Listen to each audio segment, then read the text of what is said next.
In Batman v Superman, I faced my toughest challenge by going toe-to-toe with the Dark Knight. So the real question is, who will win?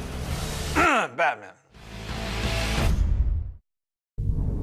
Do you plead your will? Do you plead your will? 20 years in Gotham, how many good guys are left? How many stayed that way?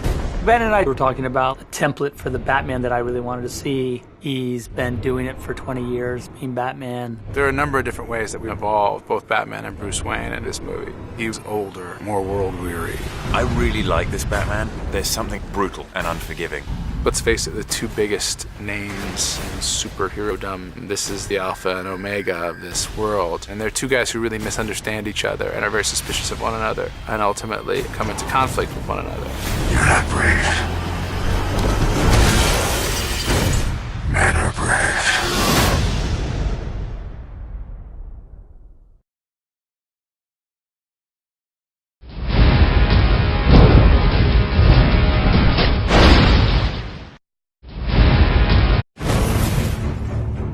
Superman has made the leap, and now he's out there for everyone to call judgment on. I think that Clark experiences a little bit of the brokenheartedness of being a human being. People hate what they don't understand. He's still trying to do the right thing, and do the right thing by everyone, and ignore the slings and arrows. This means something.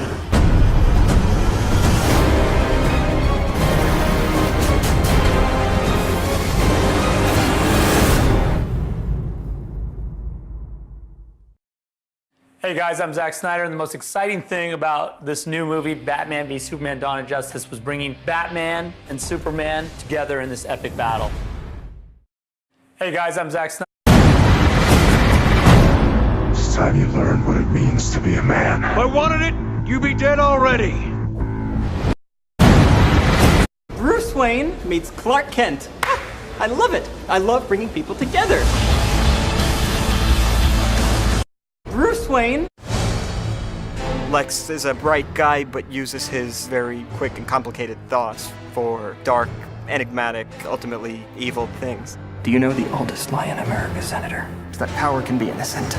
He feels competitive with Bruce Wayne. He's learned everything about him.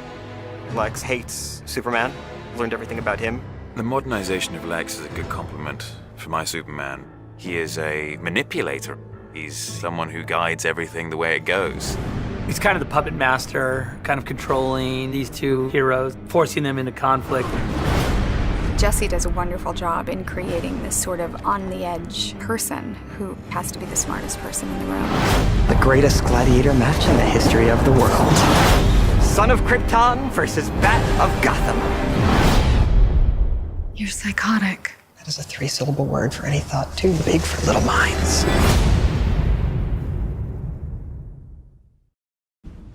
She with you?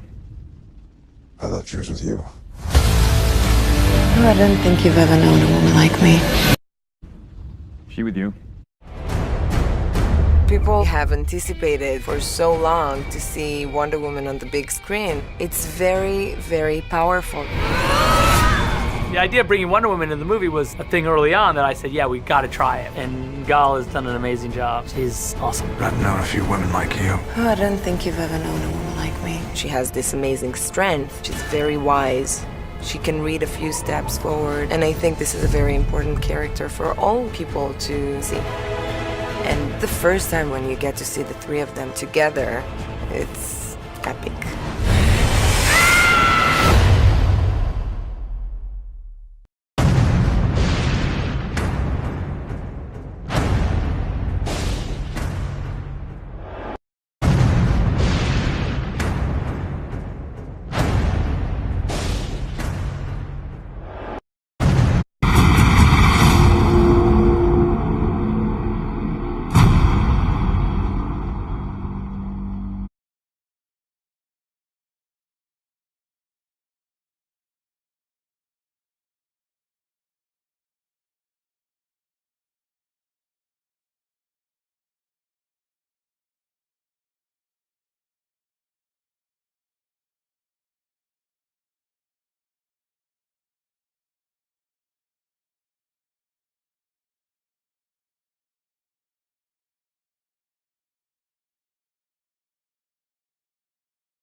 Batman's got a great car. It's the one thing people always ask about is the Batmobile. It's killer. It's super cool.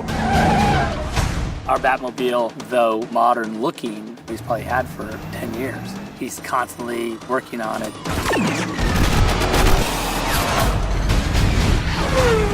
It's a very unique car, very wide and huge wheels on it, but it drives well. That's where Dennis's fabrication came in, because he had all of these race car guys that work for him and they sort of know what a car needs to do to drive. It handles like a true race car.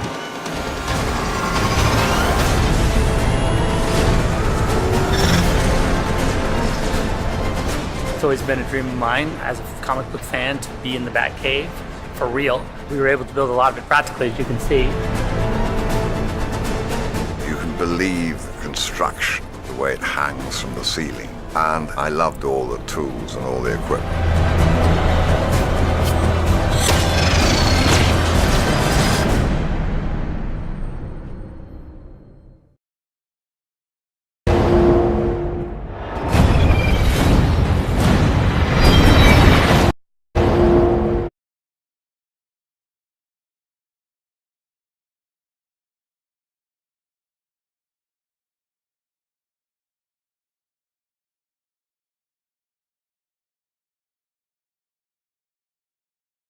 God versus man.